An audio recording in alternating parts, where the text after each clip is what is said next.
সূর্যের গরম সহ্য করা যায় না, তামার জমিনে গরমে দাঁড়ানো যায় না। মূসা নবী কাঁদবেন, আল্লাহ আমারে বাঁচাও। ইব্রাহিম নবী কাঁদবেন আর বলবেন, আল্লাহ আমারে বাঁচাও। ঈসা আলাইহিস সালাম কাঁদবেন আর বলবেন, আল্লাহ আমারে বাঁচাও। আম্মা জান আয়েশা বলে, নবী তখন আপনি কি করবেন? আপনি তো দোজাহানের নবী। মায়ার নবী বলেন, ও আয়েশা, আমি তখন মাকামে মাহমুদে আমার মালিকের দরবারে সেজদায় পড়িয়া যাব। সেজদায় পড়িয়া বলবো, আল্লাহ আমার উম্মতের বাঁচাও, আমার উম্মত গুলো বাঁচাও। আমার একটা উম্মত যেন জাহান্নামে ঢুকিয়া না যায়। আমার একটা উম্মত জাহান্নামে গেলে আমি মুহাম্মদ জান্নাতে যাব না। ও নবী, তখন কান্নার পরে কি হবে? নবী বলেন, আমার আল্লাহ তখন আমাকে আদেশ দিবে, নবী আর কাঁদবেন না, মাথা উঠাইয়া দেন, আপনার উম্মতের আমি জাহান্নামে দিব না, আপনি বাঁচিয়া বাঁচিয়া জান্নাতের দিকে নিয়ে যান। আম্মা জান আয়েশা বলে, নবী কোটি কোটি কোটি মানুষের মধ্যে আপনার উম্মত গুলো কেমনে বাছাই করবেন? আমার মায়ার নবী বলে, আয়েশা, আমার উম্মত যারা ওযু বানাইয়া 5 বেলার নামাজ আদায় করেছে, ওদের ওযুর অঙ্গগুলো কিয়ামতের ময়দানে নূরের আলোতে ঝলমল করতে থাকবে। আমি নবী দেইখা দরিয়া দরিয়া নিয়া হাউজে কাউসারের সামনে দাঁড় করাইয়া আমি নবী নিজের হাতে কাউসারের পানি পান করাবো। ও আল্লাহর বান্দারা, ওই দিন যদি আল্লাহর নবী বলেন, আমার উম্মতের আমি লাইনে দাঁড় করায় যখন কাউসারের পানি দিব, দিতে দিতে দেখবো হঠাৎ করে একটা পর্দা পড়ে গেছে মাঝখানে। আমি বলবো, ফেরেশতারা পর্দা দিলা কেন? আমার উম্মত তো এখনো লাইনে দাঁড়ানো। ফেরেশতারা বলবে, আল্লাহর নবী, এই উম্মত আপনার উম্মত না। বলে, কেন? বলে, আপনি দুনিয়া থেকে বিদায়ের পরে এরা নামাজ পড়ে নাই, আপনার সুন্নতের জবাই করেছে। নবী বলবে, তাই যদি হয়, এরগো আমার দরকার না। তোরা ভেগে যা, আমি তোদের নবী না, তোরা আমার উম্মত না। ওরে যুবক, আল্লাহ যদি ওই নবী যদি ওই কথাটা তোমার আমার কপালের দিকে বলিয়া ফালায়, বলো বাবা, ওই দিন তোমার উপায় কি হবে, আমার উপায় কি হবে? অতএব আল্লাহর দরবারে এখনো সময় আছে, তওবা করে কান্না করো। মরিয়া গেলে যাবা, হায়াতের মালিক আল্লাহ, ইজ্জতের মালিক আল্লাহ, রিজিকের মালিক আল্লাহ। আশেকারা মিল্লত মজহব জুদাস, আশেকারা মিল্লত মজহব খুদাস, ইশকে আশুক লস্তে কো চুবর ফরুক, हर चीज़ माशूक बाकी जुमला सू। আল্লাহ তাআলা বলেন, বান্দা, এই হজের নিদর্শনটা আমি কেন কায়েম করে দিলাম? ভালো করে রহস্যটা উদ্ঘাটন করে নাও। সারা দুনিয়ার মানুষ এক জায়গায় জমা হবে, মোহাব্বত বাড়বে, সারা দুনিয়ার বেঈমানেরা তাকায় দেখবে মুসলমানের সংখ্যা এক ইমামের পেছনে এক কাতারে আরাফার ময়দানে নামাজ পড়তেছে, এক কাতারে বাইতুল্লাহ তাওয়াফ করতেছে। বেঈমানের এগুলো দেখলেই ওদের ঘুম হারাম হয়ে যাবে, আর মুসলমানের দিলের মধ্যে সাহস বেড়ে যাবে। আমরা এত মুসলমান, আমাদের এত কেন ভয়? আমরা তো মুসলমান, এখনো বেঁচে আছি। এত মুসলমান বাইতুল্লাহর গিলাফ ধরে ধরে লাব্বাইকের আওয়াজ দিতেছে, আমাদের কোনো ভয় নাই, আমাদের বিজয় দিবেন আমাদের আল্লাহ। আলহামদুলিল্লাহ, আমরা এই সাহসটা হজের ময়দানে গেলে পাই। এই জন্য জামাতের গুরুত্ব বেশি। জামাতের ইবাদত করো জামাতের সাথে, গুরুত্ব বেশি। নামাজ পড়ো জামাতের সাথে, গুরুত্ব বেশি। ওয়ারকাউ মা'আর রাকিঈন। তবে হাজী সাহেব, তোমার হজ হতে হবে আমার আল্লাহর জন্য। একটা গুনাহ যেন তোমার না হয়। শুরু থেকে অন্তরের নিয়তকে পরিশুদ্ধ করে নাও। মানুষ সারাদিন ক্লাস করার পরে একটা শিক্ষক হাজিরা দেয়, ও বান্দা তুমি যেখানে সেখানে নামাজ পড়ছো, বাইতুল্লাহ গিয়ে একটা হাজিরা দিবা। তুমি যে এত টাকার মালিক হইছো, তোমার শরীরটারে এত সুন্দর ভাবে আল্লাহ বানাইছেন, তার শুকর আদায় করবা বাইতুল্লাহ গিয়া। ওখানে যাওয়ার এক কারণ বললাম, সারা দুনিয়ার মানুষের, মুসলমানের ইমানের পাওয়ার বাড়ে, স্পৃহা বাড়ে, মহব্বত বাড়ে। বেঈমানের অন্তরের মধ্যে কম্পন শুরু হয়, কন্তর ছোট হয়ে যায়। দ্বিতীয়, ওই জায়গায় যাওয়ার পরে মানুষের অহংকার জবাই হয়ে যায়, জবাই। এই টাকাওয়ালা, তোর টাকার বাহাদুরি কই গেল? রিক্সা ড্রাইভারও যেইলে বাস পইরা লাফ পাইকের আওয়াজ দেয়, ভিক্ষা করে। কোটিপতিরাও সেই পোশাক পরে বাইতুল্লাহর কিনারায় মাওলার কাছে ভিক্ষা চায়। নাকি ধনীরা আলাদা যায়? হ্যাঁ, যতই মাস্তানি করো রে বাবা, সৌদি এয়ারলাইন্সে গেছো একটু টাকা বেশি, বিজনেস ক্লাসে গেছো আরামে খাইতে খাইতে গেলা, কিন্তু বাইতুল্লাহ নাই না, কোনো বিজনেস নাই, কোনো বিজনেসম্যান নাই রে বাবা। রিক্সা ড্রাইভার জুতা খুলছে, তুইও জুতা খোল। রিক্সা ড্রাইভার সাদা কাপড় পরছে, মরার আগে মর, মরার কাপড়টা লাগা। আর সারা দুনিয়ার মানুষের জানায় দিবি আমার টাকা কই, বাড়ি কই। রিক্সা ড্রাইভার যেমন এখানে ফকির, আমি কোটি টাকার মালিক ও বাইতুল্লাহর দরজায় ফকির। রিক্সা ড্রাইভার টুপি ফালায় দিছে, তুই ফালা। রিক্সা ড্রাইভার দুইটা সাদা কাপড় পরছে, তুইও পর। গিরা দিতে পারবি না, সেলাই দিতে পারবি না, আবার বোরকার মতো পুরো শরীর ঢাকতেও পারবা না। মাথা খোলা রাখবা, চেহারা খোলা রাখবা। যদি মাথা আটকায় দাও, চেহারা আটকায় দাও, হজ হবে না। সব ওখানে অহংকার দমন করে। কে ধনী, কে গরিব, কে আলেম, কে মূর্খ, কোনো ভেদাভেদ নাই। সব এক কাতারে দৌড়ায়। ঢাকা থেকে যারা হেরামের কাপড় পরে, তাদের লাভবাহিক শুরু হয়ে গেছে, আল্লাহ আইতেছি তোমার দরবারে। ও বান্দা, ইবাদত করতে করতে করতে করতে, আল্লাহ মানুষ বানাইছেন ইবাদতের জন্য। ইবাদত করতে করতে বান্দা আল্লাহর মোহাব্বত তৈরি হয়ে গেছে। আল্লাহর সিজদা দিতে দিতে বান্দার মোহাব্বত বাড়তেছে। এক পর্যায়ে মোহাব্বত বাড়তে যাইয়া আল্লাহকে পাওয়ার আগ্রহ সিনার মধ্যে আসছে। মূসা আলাইহিস সালাম মাদিয়ান এলাকা থেকে বিবি সফুরা সোয়াইব আলাইহিস সালামের স্ত্রী নিয়ে রওয়ানা। মিশরের জমিনে যায়, স্ত্রীর গর্ভে বাচ্চা। শীতের রাত, কত দূর গিয়া হঠাৎ প্রসব বেদনা যখন শুরু হয়ে গেল, পয়গম্বর মূসা স্ত্রীকে সান্ত্বনার জন্য গরম দরকার, আগুনের দরকার। নজর করে দেখে দূরে আগুন দেখা যায়। মূসা নবী স্ত্রীকে বসাইয়া বলে আগুন আনতে যাই। আগুন আনতে যাইয়া সামনে যত আগায় দেখে আগুন তত পেছনে যায়। মূসা নবী যত সামনে যায়, আগুন তত পেছনে যায়। এভাবে মূসা নবী আগাইতেছেন। কিছু দূর যাওয়ার পর হঠাৎ একটা আওয়াজ, কানের মধ্যে একটা আওয়াজ চলে আসলো। এমন একটা আওয়াজ, ইয়া মূসা ফাখলা'না আলাইকা বিল ওয়াদিল মুকাদ্দাসি তুয়া। এই মূসা, জুতা খুলে ফেলো।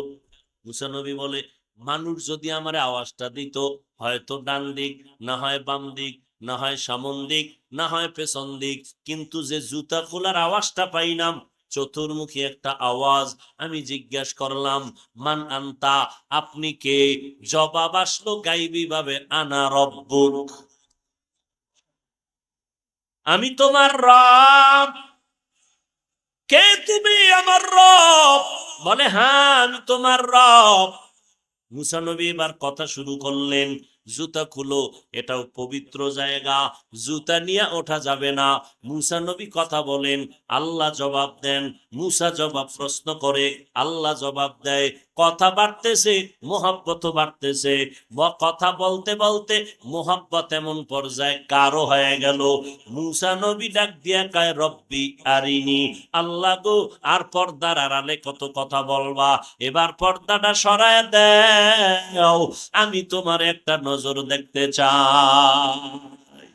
ইয়া এলাহি মুঝসে মুঝকো দূর কর, তাকে দেখো মুঝ মে তুঝকো এক নজর। ইয়া এলাহি तू मेरा माबूद है, या इलाही तू मेरा माशूक है।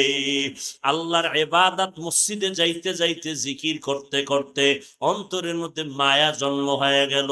বান্দার অন্তরে তামান্না, একটু যদি আমার মাওলারে দেখতে পারতাম, কলিজা ঠান্ডা হয়ে যাইত। মাওলারে কোথায় পাই?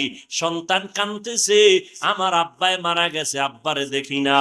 এবার একজন আইসা কয়, তুই বাবার জন্য এত কাঁদো কেন? ধর, এই তোর বাবার একটা জামা দিলাম, এটা তোর বাবার জামা। সন্তান জামাটা পাইয়া বুকের মধ্যে লাগাইয়া চেপে ধরে কান্না করে, আমার বাবারে পাই নাই, তবে আমার বাবার ব্যবহারের জামাটা পাইছি, আমার দিলটা হালকা হলে, একটু শান্ত হলো। আল্লাহর আশিক যারা, পাগলের দল, এই বান্দাগুলো আমার আল্লাহরে তালাশ করে, ইবাদতের মধ্যে ওরা আল্লাহরে তালাশ করে, জিকির করে আর অন্তর দিয়ে আমার মাওলারে তালাশ করে, খানা খায় আমার মাওলার তালাশ করে, আসমানের দিকে তাকায় আর আমার মাওলার তালাশ করে। ওই আল্লাহরে সিজদা দেই, আল্লাহরে কই পাই? আমার আল্লাহ ডাক দিয়ে কয়, আমারে দুনিয়ার জমিনে তুই কখনো তালাশ করিয়া পাবি না, তবে আমার নমুনা কিছু রাইখা দিলাম, যদি ওখানে যাইতে পারো, একটু মোহাব্বত অন্তরে তাসাল্লি হবে, শান্ত হবে। আমি একটা ঘর বানায় রাখছি, বাইতুল্লাহ তার নাম, আমার ঘর, ওইটা আমার ঘর।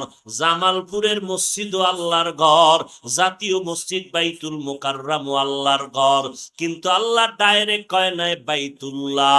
ওই মক্কা নগরীর ঘরটাকে আমার আল্লাহ বলেছেন এটা আমার ঘর, বাইতুল্লাহ। এই বাইতুল্লাহ আমার ঘর। মদিনার নবী বলেন, ওই বাইতুল্লাহ আমার আল্লাহর ঘর।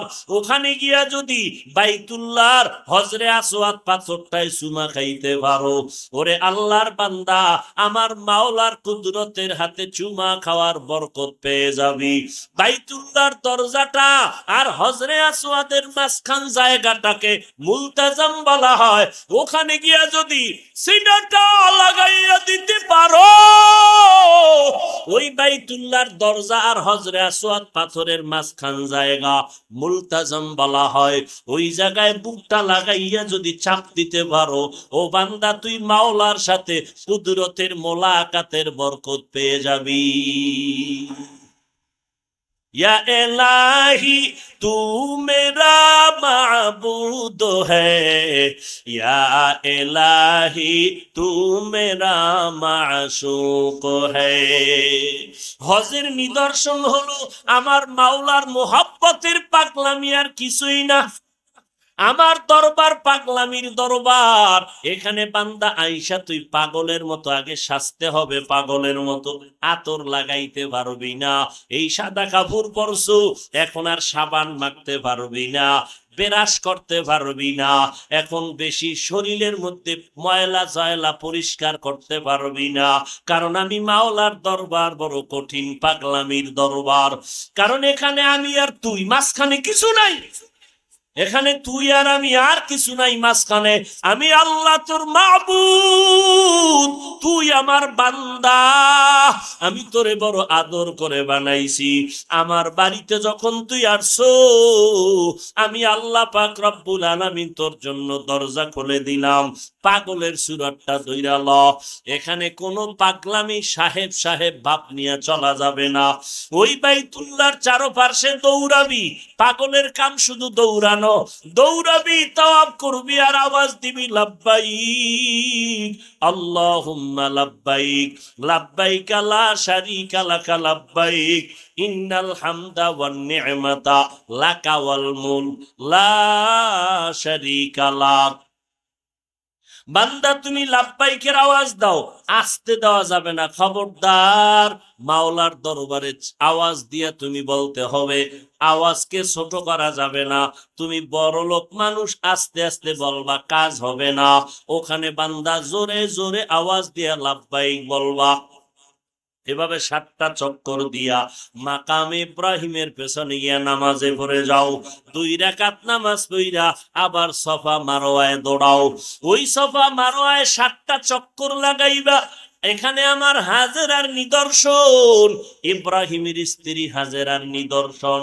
আমার হাজেরা ইসমাইলের কান্না বন্ধ করার জন্য ইব্রাহিম যখন আমার ইসমাইলের হাজেরারে সহ এই বাইতুল্লাহর কিনারা রেখে গেল, মানুষ নাই, চারদিকে জঙ্গল আর কিছুই নাই।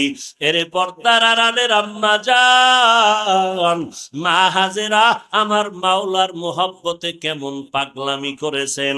হাজেরার পাগলামিটা আমার আল্লাহর কাছে এত কবুল হয়ে গেল, কিয়ামত পর্যন্ত সমস্ত হাজিদের আল্লাহ আইন করে দিলেন, ও হাজিরা, আমার হাজেরা যেই জায়গায় ইসমাইলের জন্য দৌড় দিল, তোমরা যদি দৌড় না দাও একজন আর হজ কবুল করা হবে না।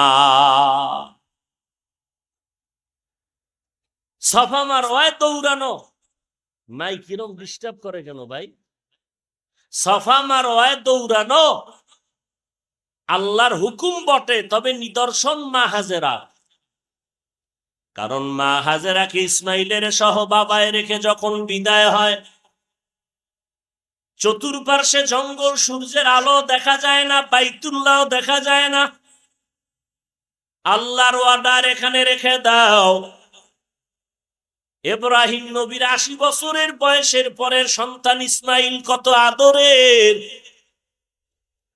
আল্লাহর অর্ডার হয়ে গেল, হালকা একটু পানি রুটি রেখে বিদায় নিয়ে বলে, হাজেরা বিদায় নিলাম। শিশু ইসমাইল আর মহিলা মানুষ এমনি ভয়। ইব্রাহিম নবী যখন ছেলে আর স্ত্রীকে রেখে চলছে, মা হাজেরা বলে, ও স্বামী আমার, এই নির্জন জঙ্গলের মধ্যে আমাদের একা রেখে কই যান, কে রাখতে বলল? ইব্রাহিম নবী বলে, ও বিবি হাজেরা, আমার ইচ্ছায় আমি রাখি নাই, আমার আল্লাহ তাআলার অর্ডার। মা হাজেরা যখন শুনলেন আমার আল্লাহ তাআলার হুকুম, মা হাজেরা ডাক দিয়ে কয়, স্বামী আমার আল্লাহ যদি আদেশ করে আমার কোনো অন্তরের মধ্যে দুঃখ নাই, আপনি যাইয়া আমাদের জন্য কলিজা ভরে দোয়া করবেন। আর যদি মাঝে মাঝে সময় পান, আমি হাজেরার খবর নেওয়ার কোনো দরকার হবে না রে স্বামী।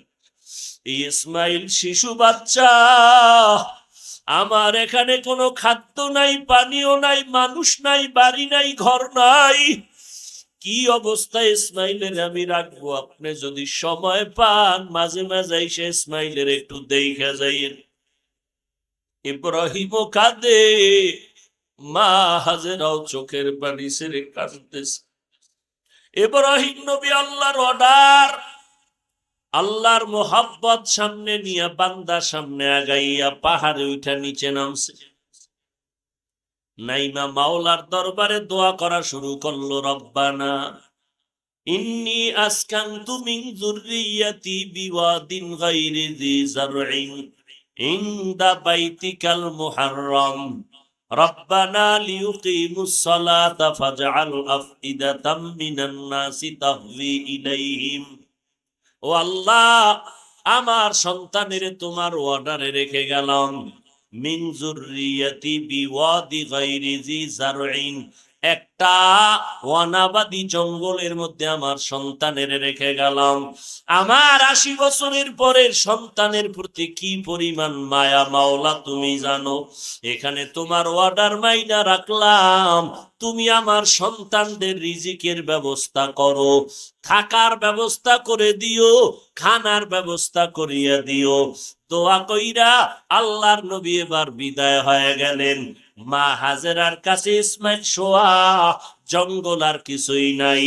পানি যাক 2-3 দিন পরে পানিও শেষ হয়ে গেল, রুটিও নাই। এখন মা হাজেরা বাচ্চাটারে ক্ষুধার তৃষ্ণা মিটানোর জন্য দুধ দিয়েও দেখে বুকে দুধ নাই। ইসমাইলের কান্নার আওয়াজ, মা বাচ্চা যখন কাঁদে কলিজার মধ্যে আঘাত। মা যত কষ্টর কাজে থাক না কেন, বাচ্চার কান্না শুনলে মা একটা সেকেন্ড আর বসে থাকতে পারে না। মা দৌড়াইয়া পাগল হয়ে যায় সন্তানের কান্না থামানোর জন্য, কান্না বন্ধ করার জন্য। ইসমাইল কাঁদতেছে ক্ষুধা। এক পর্যায়ে ইতিহাসবিদরা বলে মা হাজেরা তার জিহ্বাটা ইসমাইলের মুখের মধ্যে দিছে, দেখে জিহ্বাটাও পর্যন্ত শুকায় গেল। মা হাজেরা চারদিকে তাকায়, জঙ্গল, কোনো পানি নাই।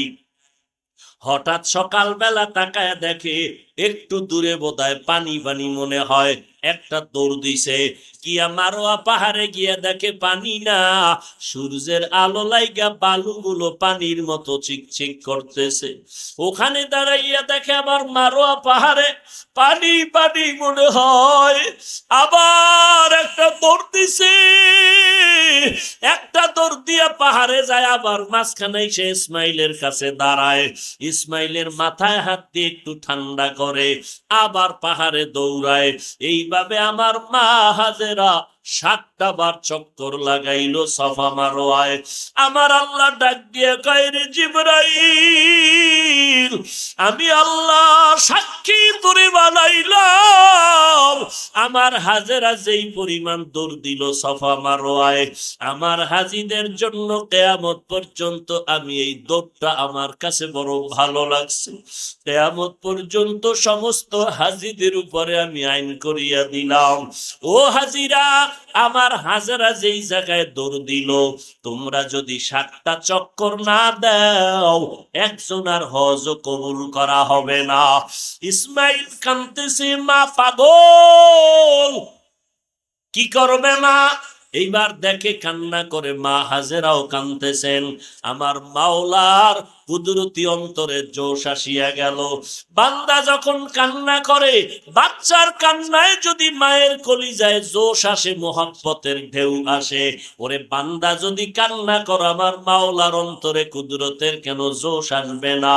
মা হাজেরা যখন কান্না করে, ও আল্লাহ, তুমি কুদরতের দরজা খুলে দাও। এই কথা বলে কান্না মাত্র হঠাৎ করে কানের মধ্যে একটা আওয়াজ আসছে। কে যেন আওয়াজ দিল, আওয়াজটা চারদিক থেকে খুঁজতেছে। বাইতুল্লাহর কিনারায় আওয়াজ দিছে জিব্রাইল আমিন। জিব্রাইল আমিন আইসা, ইসমাইল কাঁদতেছে, পা গুলো লাফাইতেছে। ওই পায়ের আঘাতের ওই জায়গায় জিব্রাইল তার পাখা দিয়া বাড়ি মারলো, ওখান থেকে পানি ওঠা শুরু হইল। এই এক বর্ণনা। আর এক বর্ণনায় বলে ইসমাইলের পায়ের আঘাতে ওখান থেকে পানি ওঠা শুরু হলো। এইবার মা হাজেরা দৌড়াইয়া দেখে পানি বের হয়ে যাইতেছে, চতুর্দিক থেকে বালু দিয়া বাদ দিয়া কয়, ঝম ঝম, থাম থাম, থেমে গেল। এবার ওই পানি নিজেও পান করলো, সন্তানেরও পান করাইলো।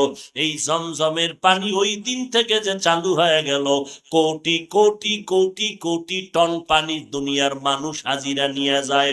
ওই সেদিন থেকে আজ পর্যন্ত কূপের পানি যেই পরিমাণ, এখনো সেই পরিমাণ কমেও না, বাড়েও না।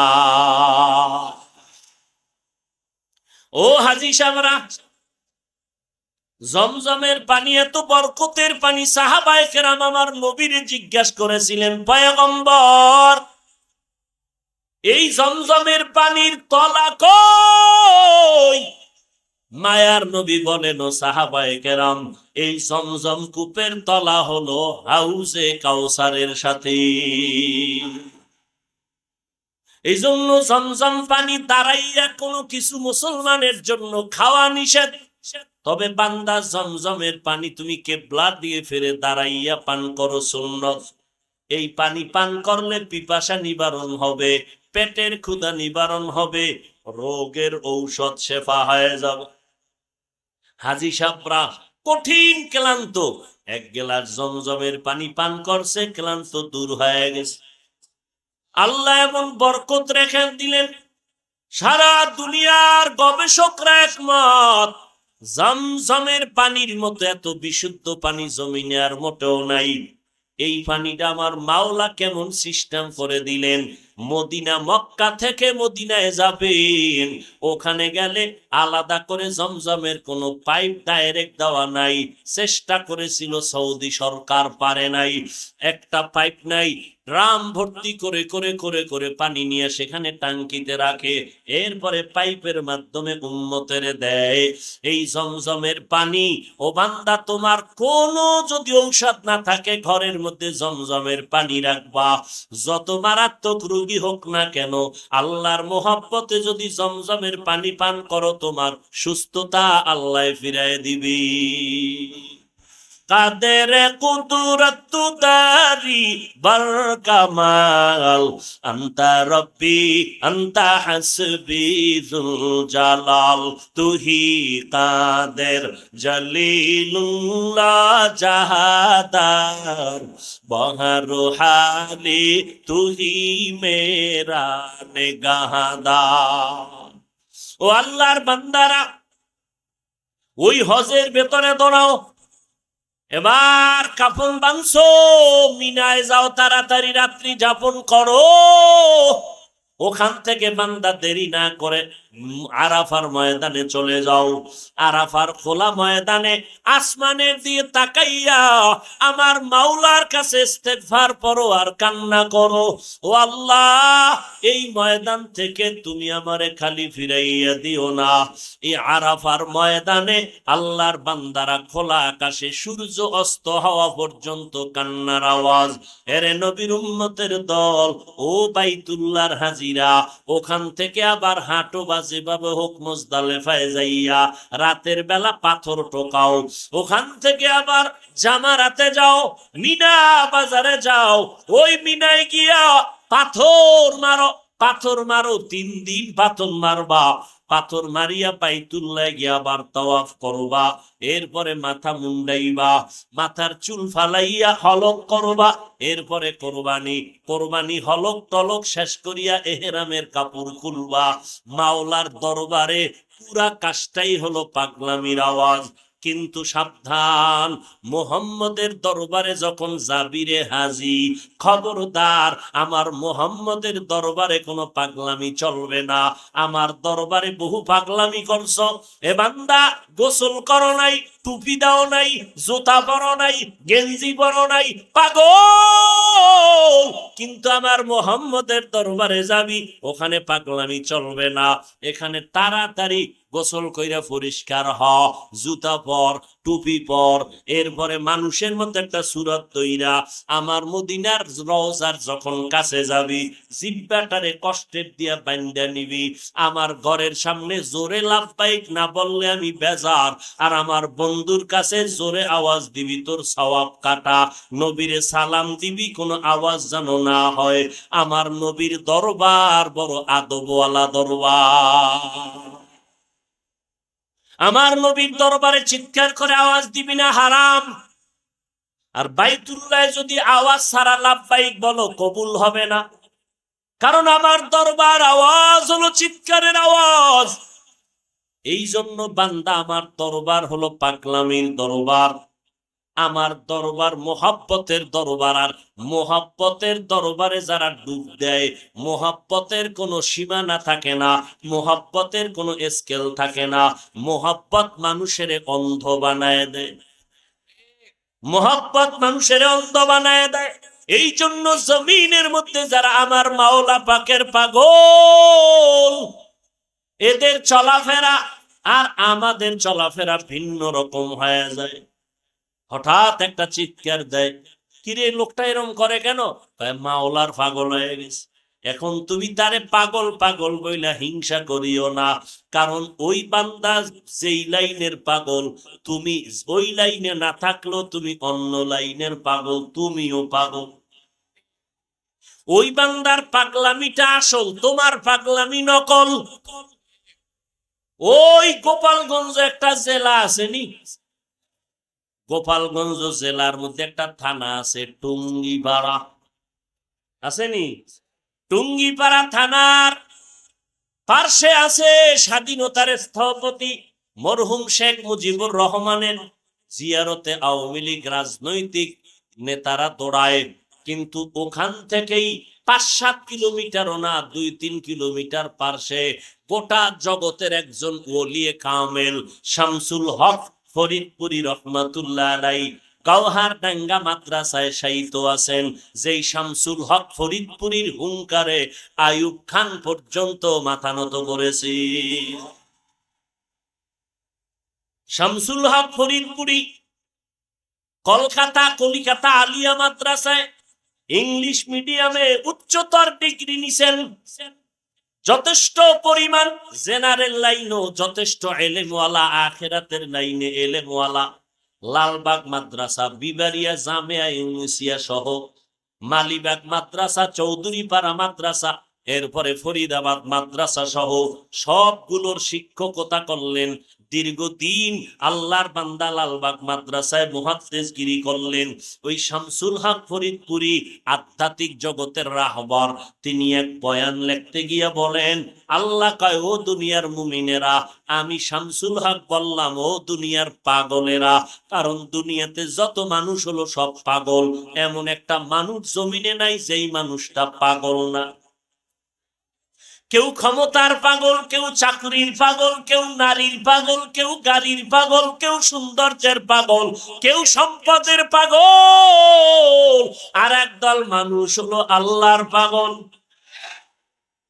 যেই লোকটা ক্ষমতার পাগল, ও নামাজে দাঁড়াইয়াও খালি চিন্তা চেয়ার আসে না গেছে।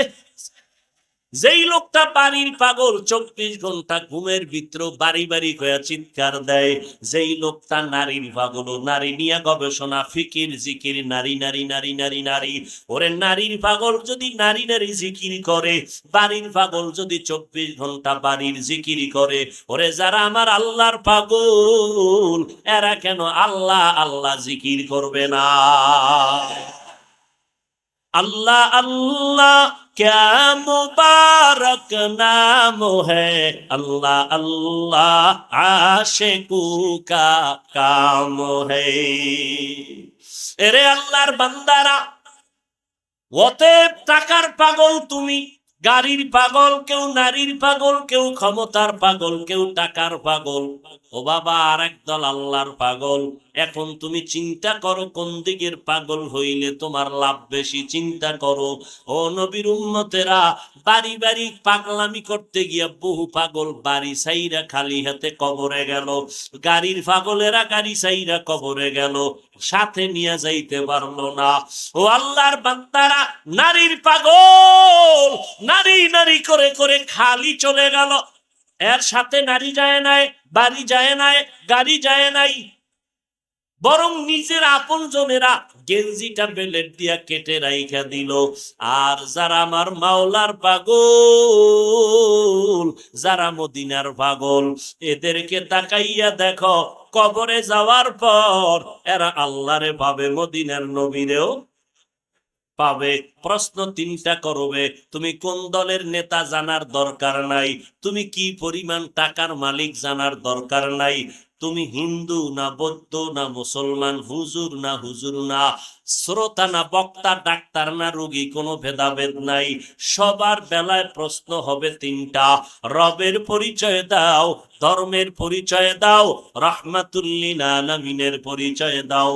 এই 3টা প্রশ্নের জবাব যারা দিতে পারবে, তাদের জন্য কবর হবে রওজাতুম মির রিয়াজিল জান্নাহ। আর যারা জবাব দিতে পারবে না, তাদের জন্য কবর হবে হুফরাতুম মিন হুফারিন নার।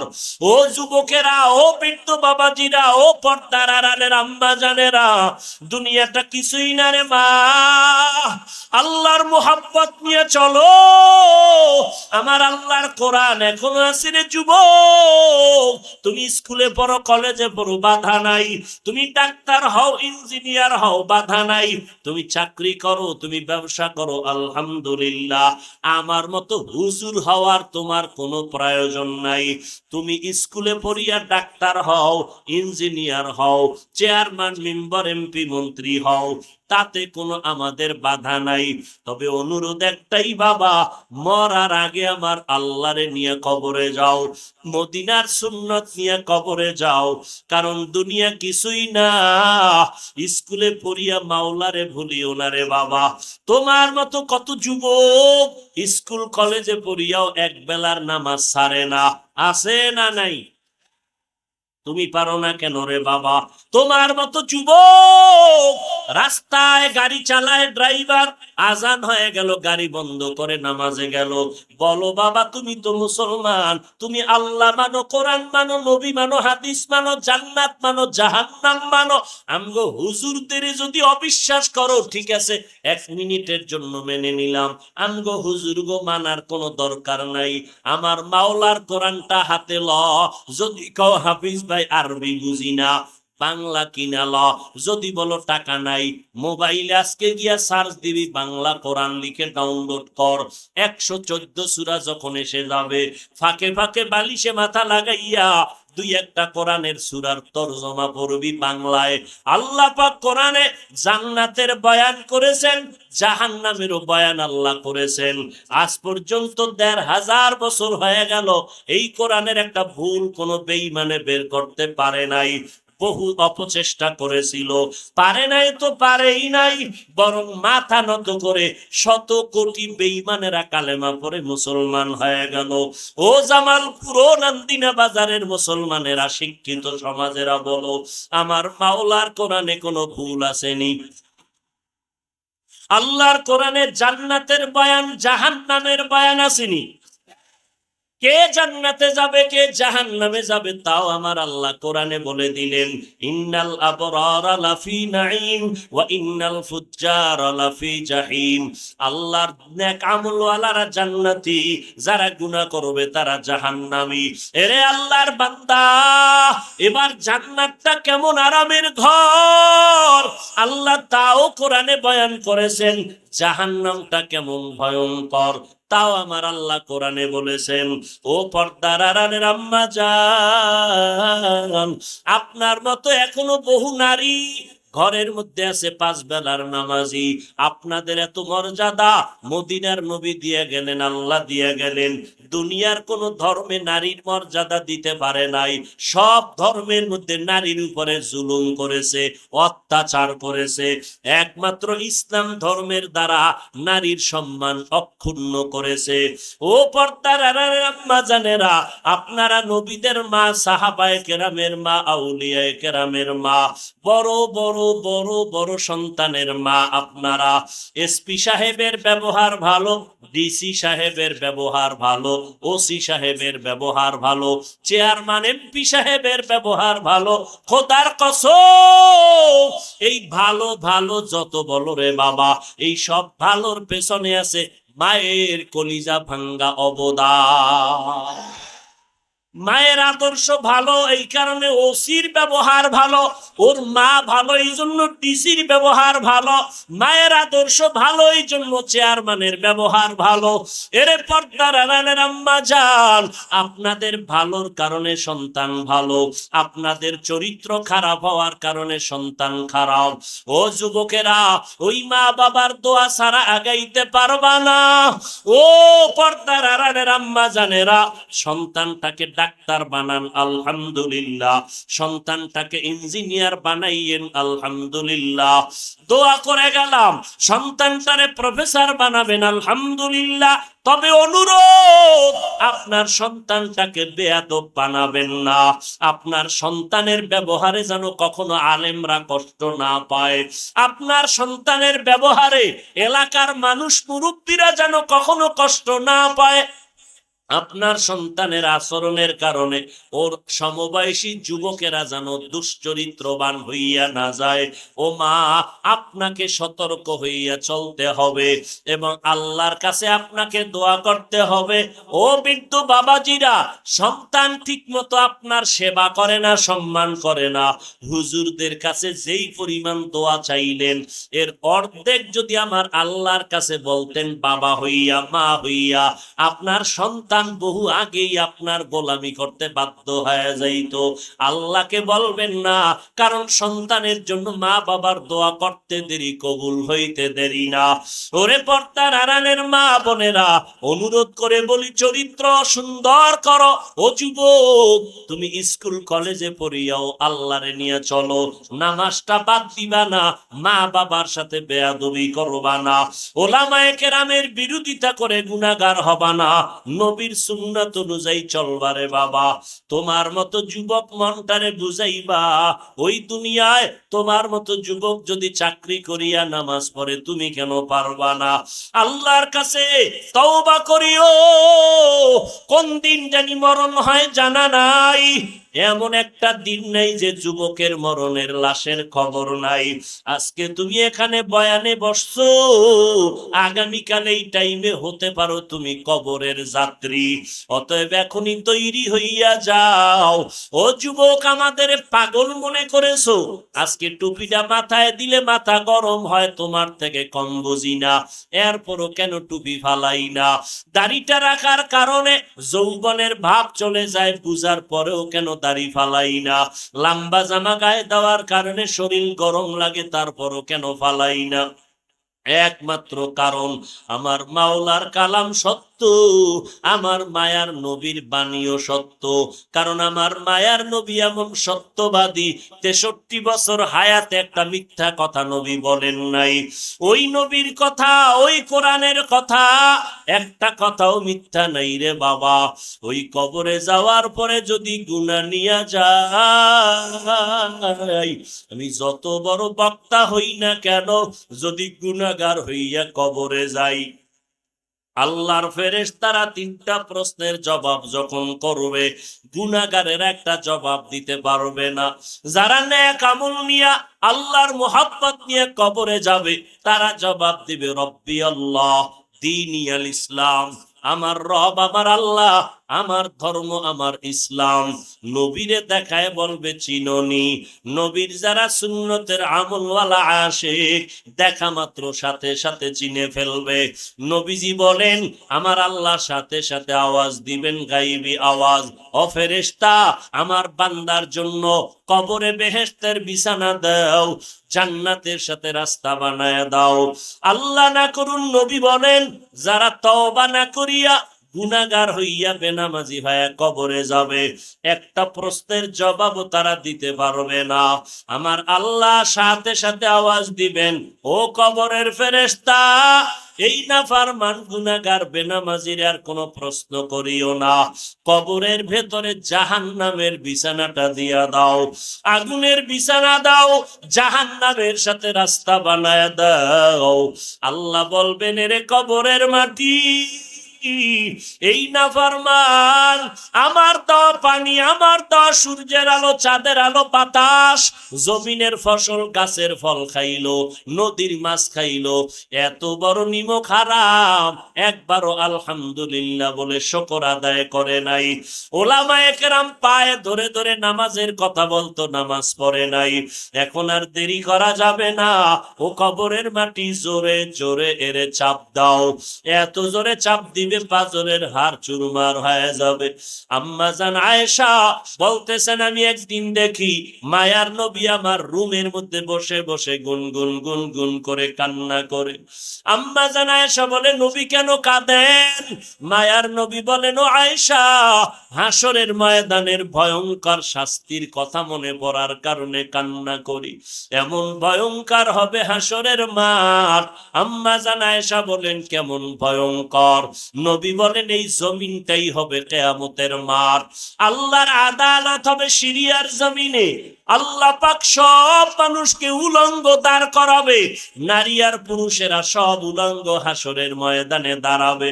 আমার আল্লাহ বলবে সূর্য তুই নিচে নেমে আয়, তোর যত গরম জমিনে ছেড়ে দে। সূর্যের গরমে মাটির জমিনটা তামা হয়ে যাবে। ওদিকে জাহান্নামের আওয়াজ, জাহান্নাম চিল্লাইতে থাকবে, ও আল্লাহ বেনামাজি গুনাহগার গুলো আমার পেটে দাও, সহ্য করা যায় না। আল্লাহ বলবে জাহান্নাম একটু অপেক্ষা কর। ওদিকে আমার আল্লাহ রাগান্বিত আওয়াজ দিবেন। মায়ার নবী বলেন আয়েশা এমন কঠিন হালাত হবে যে সমস্ত হাসরবাসীরা কান্না শুরু করবে, এমন কি যে সমস্ত নবীদের কোনো গুনাহ নাই নবীরাও পর্যন্ত কান্না শুরু করবেন। আদম নবী উম্মতের কথা ভুলিয়া বলবে আল্লাহ শুধু আমারে বাঁচাও। সূর্যের গরম সহ্য করা যায় না, তামার জমিনে গরমে দাঁড়ানো যায় না। মূসা নবী কাঁদবেন আল্লাহ আমারে বাঁচাও। ইব্রাহিম নবী কাঁদবেন আর বলবেন আল্লাহ আমারে বাঁচাও। ঈসা আলাইহিস সালাম কাঁদবেন আর বলবেন আল্লাহ আমারে বাঁচাও। আম্মা জান আয়েশা বলে নবী তখন আপনি কি করবেন? আপনি তো দোজাহানের নবী। মায়ার নবী বলেন ও আয়েশা আমি তখন মাকামে মাহমুদে আমার মালিকের দরবারে সেজদায় পড়িয়া যাব। সেজদায় পড়িয়া বলবো আল্লাহ আমার উম্মতের বাঁচাও, আমার উম্মত গুলো বাঁচাও, আমার একটা উম্মত যেন জাহান্নামে ঢুকিয়া না যায়। আমার একটা উম্মত জাহান্নামে গেলে আমি মুহাম্মদ জান্নাতে যাব না। ও নবী তখন কান্নার পরে কি হবে?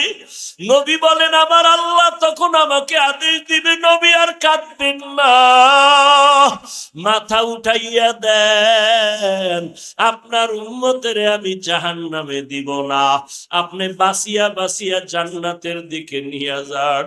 আম্মা জান আয়েশা বলে নবী কোটি কোটি কোটি মানুষের মধ্যে আপনার উম্মত গুলো কেমনে বাছাই করবেন?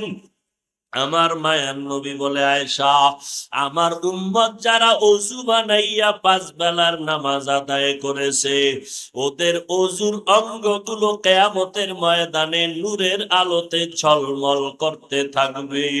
আমি নবী দেইখা দরিয়া দরিয়া নিয়া হাউজে কাউসারের সামনে দাঁড় করাইয়া আমি নবী নিজের হাতে কাউসারের পানি পান করাবো।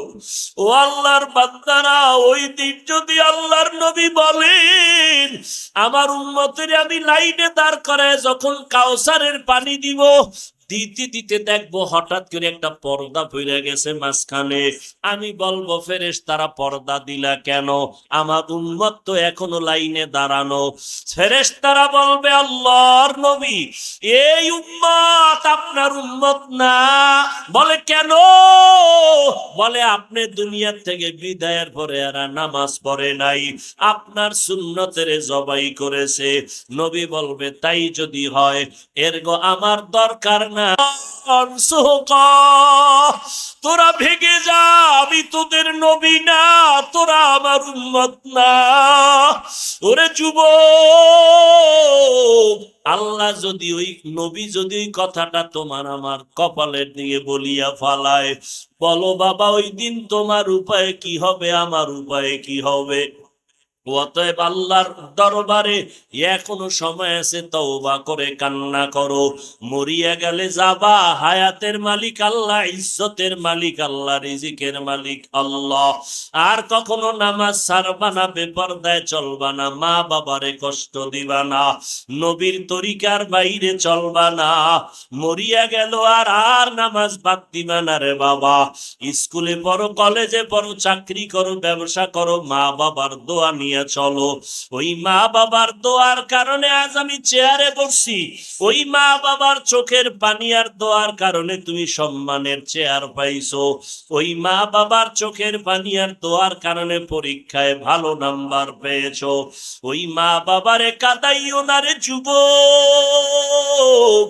ওই মা বাবারে যদি কেউ হারাইয়া কবরে রাখো, 2 ফোঁটা চোখের পানি ছেড়ে কান্না করো, আল্লাহর দরবারে দোয়া করো, মা বাবার জন্য দোয়া করো, যারা বেঁচে আছে তাদের কাছে গিয়া দোয়া নাও, আর বলো মা তুমি আমার মাথায় হাত বুলাইয়া দাও, আমি আর অন্যায় করব না, নামাজ ছাড়ব না, বেপরদায় চলবো না, মা বাবা তোমাদের কষ্ট দিব না, ওলামায়ে কেরামের পরামর্শ নিয়ে সামনে আগাবো। তওবা করার যদি নিয়ত হয়, খাঁটি তওবার নিয়তে দুটো হাত আল্লাহকে দেখায় দাও। আয় আল্লাহ আমাদের হাতগুলো কবুল করে নেন, তওবা কবুল করে নেন, তওবার উপরে মজবুত হইয়া চলার মতো তৌফিক দান করেন। সবাই বলুন আল্লাহুম্মা আমিন। আল্লাহর কাছে অন্তর দিয়া দোয়া করি, আল্লাহ এ মাহফিল কবুল করেন, বলেন আমিন। আলহামদুলিল্লাহি রাব্বিল আলামিন, ওয়াসসালাতু ওয়াসসালামু